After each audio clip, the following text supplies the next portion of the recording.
So apparently, Anthony Padilla is spending a day with Dream.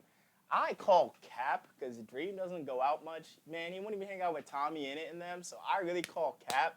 But I'm entertain this cap, and I will react and give y'all my honest opinion. Let's get to the video, baby. You already know the vibe, Rudies. Let's get it. My name's Anthony Padilla, and today I'll be spending a day with Dream, the immensely popular, beloved, and oft-polarizing Faceless creator, to learn what it's like to wear the crown of most rapidly growing Minecrafter on the internet, the highly anticipated face reveal, controversy and criticism, and what Dream's future really looks like. By the end of this video, we'll find out. Has this astronomical rise to super fame been nothing but blissful as Dream reaps the benefits of stardom while remaining completely anonymous? Or has the expectations and critique from fans and cynics alike proven far too overwhelming to catch even a moment of peace? Got it. Did he really spend a day with Dream? All right, Hello, Dream. Hello. When someone in person asks what you do for a living, what do you say? Advertising, usually. Advertising. You're like, I just advertise to 73 million people per video. It's kind of true. So you said you went from 1 million subscribers on the last day of 2019 to over 22 million in less than 500 days. How has that affected you most? It hasn't changed my everyday life much yet. I feel like it definitely will, like after like a face reveal or something, because that's more when I'm actually doing things. I feel like if it wasn't for COVID, it would have changed my life a lot. COVID kind of started getting big around the time that I started getting big. So you were competing in popularity with COVID. Oh God, no, I wouldn't say that. Has all this attention caused you any kind of struggles at all, or has it really just been chill for you? It's caused a lot of problems with me and like trust. Oh really? You have trust issues now? But I definitely have trust issues now as compared to before. But it's kind of because you're not sure if people want to get to know you for the reputation you have online versus just wanting to interact with you. In terms of like your personal life and things, like you can't vent, you can't show your emotions as much. Like, oh, who knows if this person's recording you? True. You just have to sit there with a mask on with a smile constantly, so everyone thinks you're okay. Always. When did you first experience your first spike in growth? I uploaded a video trying to find PewDiePie's Minecraft seed. Overnight, it got like 100,000 views, and I was like, oh my gosh, like this is insane. This video is blowing up. PewDiePie is just like at the center of everything on the internet. His series from back then, I remember watching it and being like, wow, like it's like a drama series, but he adds this music and stuff that makes it dramatic. Oh my God, this is the most intense gameplay. When I ended up doing Manhunt down the line, I did that same thing. You were a developer too, like you coded things behind the scenes in Minecraft? I think the first thing I coded was a pig exploded like a creeper. It was a cursed Minecraft video where everything was just going wrong. I was breaking dirt with a pickaxe and I was throwing away all my diamonds in the lava. And that definitely was one of the main reasons why I was able to catapult, was because I was doing things that other YouTubers like couldn't do. So that kind of gave you an edge in a way, helped you stand out from... Yo, Dream's low-key a genius. I feel like he has a computer science background, honestly, and he utilized that computer science background and just helps him help probably millions of other people that were at least attempting to make Minecraft content at the time. A really big advantage. What was your reaction to realizing that you had a viral video, that first time that you saw that a video had like blown up? I thought, this is awesome, but I can't screw this up. The first thing you thought about was how you could fail next. Yeah, like you had something to lose. A lot of people can get one viral video. The problem is that using that and turning it into success. I didn't expect it to come this early, but this is my chance right now, right here. And I was like every morning waking up and just like going. I know this feeling too. Like when we had our first video blow up in like 2005, I was like, pedal to metal, baby, we're not stopping. And it just felt like we had. Oh wait, he's a part of Smosh? I didn't even know. Had to, almost. Like if we didn't, then we were wasting that opportunity. If I don't do this, I'm an idiot. I need to put every single minute right now into it, because if I don't, I will regret it. Have you taken any breaks since then? Actually, recently was my first like actual break. I don't even tell anybody, but there was just 3 days where I just was like not on my phone. 3 days is your break. The funny thing is, bro, I take a break every single day, bro. Like literally, I'll take long breaks, bro, but it's necessary. It's necessary for my mental health. Well, yeah, I was like 3 days. Whew, I gave myself a 3-day weekend. I still ended up streaming during the 3 days, but I was like, okay, it's not a break. So it wasn't even a break. A lot of what I do in my free time now is like considered work, because like I'll be watching YouTube videos, and instead of enjoying the video, I'll be going like, okay, well, why'd they do that? What do you think it is about your content that helps you stand out? I feel like I didn't blow up because I have this like amazing personality, or because of my looks. Come on, Dream, you got an amazing personality, okay? I think I blew up because of my ideas, the quality of the idea and the execution of the idea versus the quality of like the personality. Do you think you're most well known for your Manhunt videos now? In this video, I try and speedrun and beat Minecraft, while my friend does everything in his power to kill me. Oh, for sure. My most popular Really, ones that's are what he's manhunts, yeah. known I saw the other day you were about to release one, and you were about to like do like a premiere for it, and it said something like 600,000 people are waiting for this premiere. I was like, holy shit! Does that ever set in for you? And you're like, that is so many people. Yeah, it definitely has. I mean, I've been sitting there, I think it got up to 800,000 something, and I was like, oh my gosh. This is insane. That experience of like, wow, there's this many people like watching me right now, like in this moment. How often do you get people theorizing that these manhunt videos are like completely scripted because they are just, some of the moments in them are just like too good? They are. My dream! Wait, what? Oh my gosh! What? Yeah, every manhunt, obviously, there's probably 100 different videos and posts and saying, oh, this is suspicious. Like, it really is just mostly in how I edit the videos. But if you watch like an uncut version, you'll see that like a lot of the parts that like are so intense in the video, you're listening to it and without the music and without the cuts, you're just sitting there like, oh, this is kind of boring. Wait, I'm on fire! Yeah. Come on. No. Wait, I'm on fire! Come on. No. Oh, George! Come on, George, come on. When it gets you into the moment, you really feel like, wow, this is insane. And then you're watching, oh, he's just running. Because the pacing of the way that you cut it, it feels like it has like a story arc to it, like in a way that would be scripted. It's meant to be like a story because those videos do really well on YouTube. I think that's because a So, lot of people watch them that One don't thing I'm learning care. is it's all about the editing, and that's why I low-key feel to myself I should be editing my videos more because I can edit. It's just the thing with editing is it's so time-consuming. So, okay. About Minecraft because they watch them like they're like an Learning anime more and or a more. movie. They are so captivating that it's like you cannot look away at any moment. It's like a crime to look away. That's had a lot to Yeah. do with the success of them.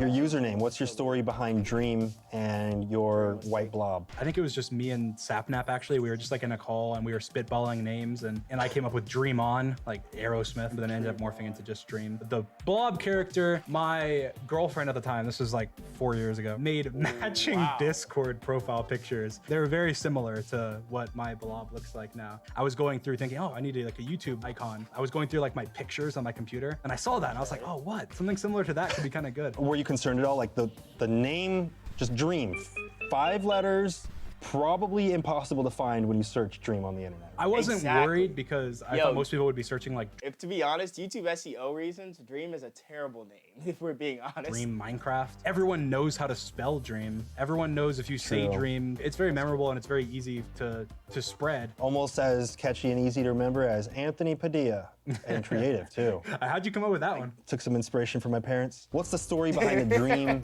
SMP? I feel like that's kind of what all these other Minecrafters are a part of, who are huge, and it's got your name right in the title. The Dream SMP, originally, I just wanted to play survival with me and my friends until eventually Tommy in it. Just talked to him a couple weeks ago. Don't miss it. Link somewhere. I don't know. Oh, He ended up really? asking if he could Okay. join. Originally, I said no. I was like, nah, because he was such a big troll. You didn't know if you wanted him on there. I didn't. I was like, no, I don't really want him on here. He's kind of a troll. Maybe that'd be a good thing. He joins and he's trolling. And that adds kind of like a different Exactly. aspect. There was no name for the SMP, and Tommy was like, I need a name for the titles, and he's like, I'm gonna put Dream SMP because it's clickbaiting you. And I was like, okay, that sounds like a great idea. How does it feel knowing that the So, Dream SMP technically, isn't just spawning Tommy created the name Dream SMP. Okay, got it. popular Minecrafters, but it's spawning some of the most popular personalities on the entire internet? I'm honestly not that surprised. When I go through and I add somebody to the SMP, the main things I'm looking for, I don't want them to just be successful in the SMP. I want them to take that and I want them to be successful outside of that, whether it's on YouTube or music or whatever it is that I think this person is talented. Do you frequently get called the greatest Minecraft player of all time? I do.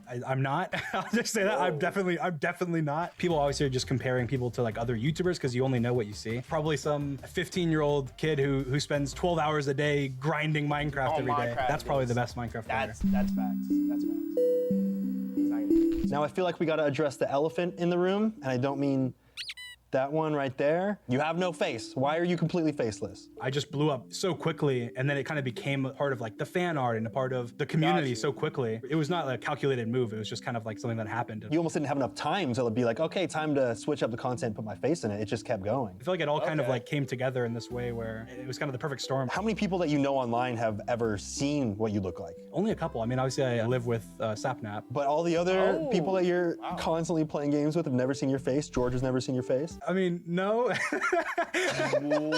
What? You're telling me you don't even trust your brothers that you play Minecraft with? That's kind of wild, bro.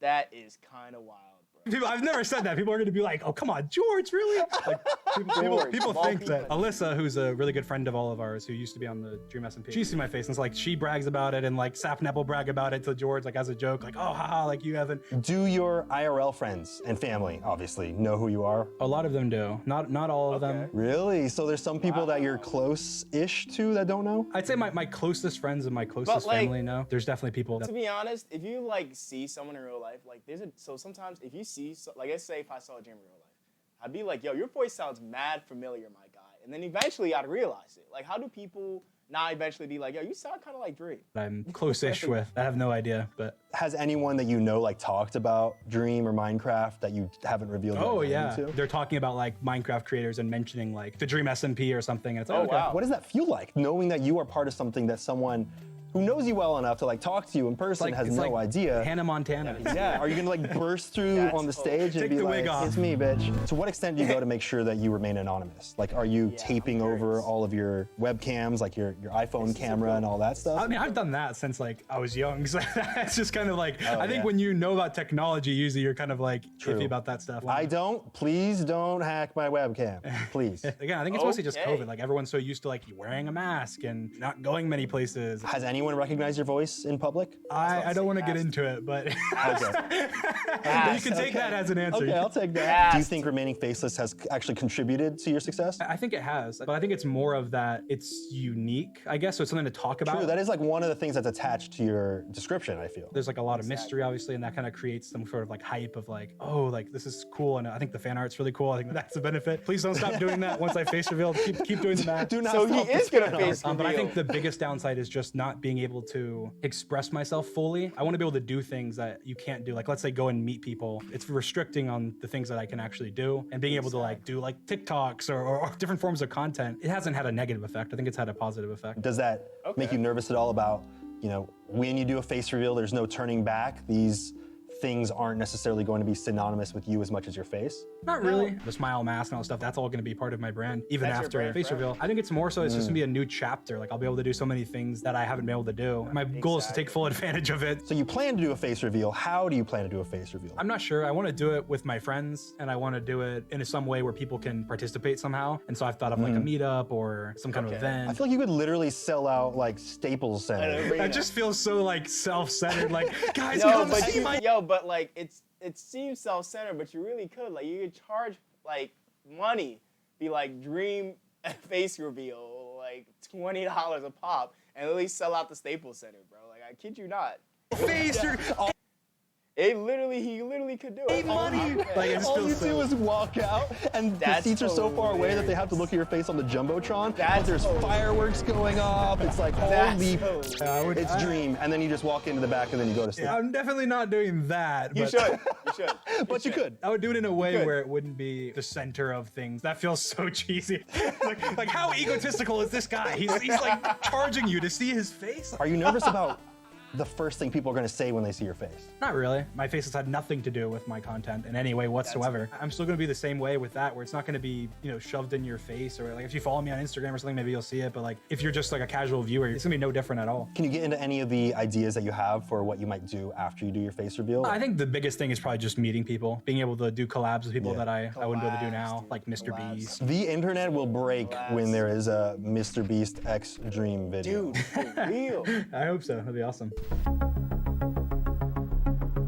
How do you deal with harsh criticism? It's weird because I feel like I'm so argumentative, and I just always have been. My go-to whenever somebody criticizes me is always like, oh, what an idiot. Blah, blah, blah, blah. Like, I take it more like, I want to argue with this person because I think they're wrong. So you find it to like a fun debate? Sometimes I do, but I feel like it leads to like me being an idiot sometimes because I reply to Yeah. people that I shouldn't Listen. reply to. So people are pestering you. If I've learned anything from the internet is ignore the trolls, bro. Ignore the people who leave negative comments. Only shine light on the positive criticism. This is coming from a small YouTuber. What do I know? But that's what I've learned. And then they get a reaction from you, and then they're like, oh, Dream will interact with me and If I'm anyone negative, who pesters literally. him. To me, it's just I see somebody say something, it's like, oh, that's not true. I'm gonna reply to this. But you're not taking it personally? No, they don't know never. anything I never about me. do. Like, they're saying something, making an assumption about me or something. And it's like, okay, Exactly. well, you can say what you want. I don't really care. So there's been some controversy surrounding the legitimacy of one specific speedrunning record that you set, with people claiming that you Run it up. maliciously hacked the game to give They you a brought- competitive yo, edge. edge. They brought mathematicians to prove this. Like, mathematicians, dude. I've watched every single video of people trying to explain this, dude. I'm obsessed. And some people have gone as far as to say that this allegation completely delegitimizes your entire career. How has this all affected you? It's hard when people say stuff like that, or when people use that as a reason to attack my character or my accomplishments or anything in that way. The one record that was removed from the boards it wasn't even a world record. I had 3 other world records that I had gotten from before. And those aren't even in question, right? No, and they've been up for a while. But the thing is, I didn't even upload a video on it. That was just a run I did on my Twitch. And you're saying that to kind of show that like you didn't do it just for clout, kind of, which is probably what some people are assuming. In the grand scheme of things, like it's such a small part of my career, I guess, and me as a person. I mean, I handled the situation like horribly. I mean, I did. Whenever it originally came out, my response was like, "Oh, you guys are idiots." Blah, blah, blah. How do you wish that you would have approached that response? I should have shut off all my devices for a couple days and been like, "Okay, let me not react with emotion." Give it some. But hey, bro, I don't blame you. I'd be pissed too, bro. I'd be pissed too. But yeah, you should have shut up. Time to breathe and then come back to it when you're kind of approaching it from a more level-headed place. Exactly. That is kind of a downside of blowing up so quickly that I wasn't used to like criticism coming in like waves of like tens of thousands of people instead of just one guy saying, "Hey, I don't like that you did this." There was an adjustment period, and I feel like I've definitely since then grown and learned that that's not the right way to approach anything. Being able to use that situation as something that you can reflect on and say, I wish I would have done it differently. I think that's a huge sign of growth, knowing that you aren't always right. Your first inclination isn't always the correct one. I feel like when you look at anybody under a microscope, you're going to see the flaws and the imperfections. And I think being able to realize that and go, hey, I'm not perfect, and try and improve. Before we continue learning about the world of Dream, how do you feel about people who are fervently trying to deplatform or cancel you like every day? I'd like to thank Honey for their continued support in sponsoring this series and allowing us to work with the incredibly talented artist Jess Brish, who brought Dream to life for this video. You may recognize his work from the I Spent a Day with Corpse episode, which turned out flawlessly, and I'll go ahead and include a link up here in this corner for you to check that out as well. But back to our sponsor. Honey is the free browser extension that scours the internet for promo codes and applies the best one it finds to your cart, so you don't have to stare at that empty discount code box and its cold dead eyes every time you try to check out, because if Honey installs in just a few seconds, so if you want. Now back to the world of Dream. What do you think about the discussion that your fans or stans are toxic and that you need to denounce everything transgressive that any of them do? In every single fan group and in every single group of people in the world, there's going to be bad apples. There's going to be people who say dumb things and do dumb things. Holding them accountable and calling them out when people do stuff like that is good. But I don't think that it's my responsibility that I'm accountable for everything that anybody who has ever said my name does. Like with how many people you have who are fans of you, who like have you as their display picture in their bio saying dumb stuff online, you would have to say something every single day if you had to address every single thing. Most of the time when somebody tweets something or says something that is bad, they're only seen by a couple hundred people, which is like way less than 1%. And then if I say something about it, then everyone sees it. And so it's like, so it's almost like you bring more attention to it if you address it. I get so much crap for not saying stuff about certain things. I'm like, dude, if I say something, it's 100% gonna make it worse. It's one of those disconnects where I feel like people just don't want to accept that there's just some people that are just like screwed up. And obviously if you have a huge fan base, like let's say 20 million people, there's gonna be a bunch of people that do bad things. There's also gonna be like millions and millions of people that do amazing things. How do you feel about people who are fervently trying to deplatform or cancel you like every day? I think it's something that every creator has to deal with. If someone's trying to hold somebody accountable for something that they did, like as an example, something that I would have said in the past or I would have done in the past, and they go, oh wow, this is offensive to me. And people have done in the past, and it's just like, oh yeah, dude, that's not me anymore, I'm sorry. Yeah, and then that's when that growth should be rewarded. You know, if we're constantly saying, wow, you said that word, at some point you defended someone saying it, at some point you should never, like you never deserve encouragement to grow, then it's kind of having that opposite effect of what I think many people think they're doing. Yeah, the biggest thing is just recognizing when somebody is genuinely trying to just tell you, hey, this wasn't cool, versus when somebody's trying to deplatform you for something that you've grown from or you've apologized for. That's a really important thing. You started reaching beyond Minecraft and dabbling in other fields. You started making dude. music. I never would have thought that I'd make music, but I feel like it's one of those outlets where you really can express yourself fully, like your emotions and how you feel. The issue is, Dream, you can't be in music videos because you're not showing your face, so you're really missing out on some bread, bro. You're really missing out on bread. Really sang when I was younger, so it's been a lot of learning and experience, but it's been so much fun. On your new track, Mask, it sounds like it has a very different sound than your first one. Like you kind of are honing in on your singing sound. Oh, wow. It's way more like genuine to me and how I feel comfortable singing it. There's much more raw vocals, and there's never raw vocals in any song, but raw vocals in that. No, like, that's perfect. That's no filter, no auto-tune, perfect dream voice. You tend to be pretty private in terms of what you tell the internet about your personal life. Yes. Was it kind of an emotional release to get some of these lyrics out there, some of them pertaining to putting up a front of happiness behind your smiley face mask? Even when I was a kid and I was playing Minecraft and I was going through depression and like I said, I was struggling at school, and I would put on the mask and become Dream, and then... Dream, you struggle at school? You're a genius, bro. If you, like, how did... I don't know, man. I'd be happier because I'd be playing with my friends and playing Minecraft. You almost get to put on a new persona and be a little bit detached from any difficult emotions that you're dealing with. You mentioned that you have ADHD and you've kind of had periods in your life where you struggle. Bro, I have ADHD too. What? Dream has ADHD? What? Bro, I be listening to him talk and he... Wow, I have ADHD. Wow, okay, wow. Struggled with that. Masking is a term that's used to describe putting on a front, kind of, and like not showing that you have ADHD. Do you feel like that kind of helped influence the song? Oh yeah, for sure. I mean, in the second verse, there's a lyric, they think that I need glasses. I literally was tested for glasses when I was a kid because I was having a lot of trouble in school. I could never pay attention. I was always doodling, I was drawing, I was writing down stuff. I was always doing anything but paying attention. Like, I got my, I have my master's in, it's a hard degree, pharmaceutical science, but I do have ADHD, and it's like, dude, for people, it's really, really hard, but it's doable. So Dream, wow, man. That's something that happens a lot to people with ADHD because they're trying to figure out, oh, what, what's wrong? You must be having trouble seeing if he's doing bad in class because I'm having trouble focusing. I had ADHD medication. I was like mad, and I remember pouring it down the drain. Was it changing the way that you were? Like, did you not feel like yourself on your meds? I didn't feel like myself because I feel like I was way less creative. Like my mind didn't drift as much. I stopped doing the things that were making me do bad in school, like